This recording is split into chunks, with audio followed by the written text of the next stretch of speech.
Денес беа наградени најдобрите литературни состави по повод Денот на Европа и победата над фашизмот 9 мај. Општинскиот одбор на Сојузот на борци од Струмица распиша конкурс на тема "Придобивките на Европската Унија, мотивација и инспирација за мојата иднина". Над 40 ученици од основните и средните училишта работеа на оваа тема, а 11 од нив беа наградени. Добивме голем број на пишани текстови, како во проза, така и во поезија. Некаде над 40 ученици од основното и средното образование се одзваа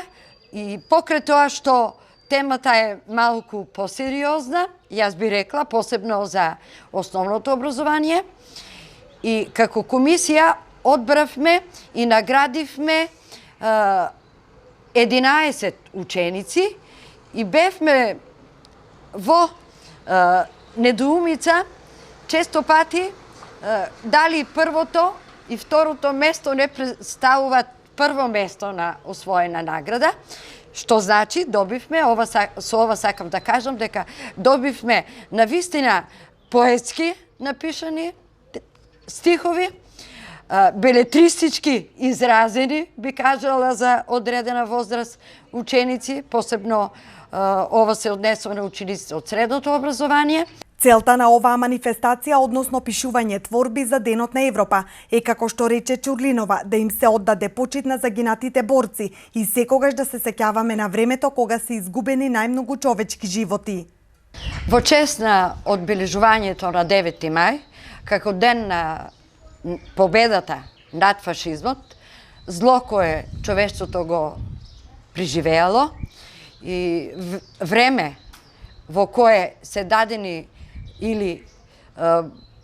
загубени најголем број на цивилни жртви, околу 40 милиони по податоци на историчарите, и 40 милиони цивили, како што кажав,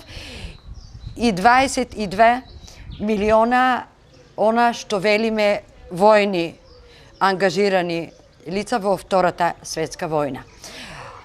И денот што го одбележуваме на Европа како поврзаност една која постои меѓу крајот на војната и почетокот на едно ново уредување во светот, посебно на просторот на Европа. Денот на победата над фашизмот и Денот на Европа се одбележува секоја година на 9 мај, а со повеќе свечености вчера беше одбележан и во Струмица.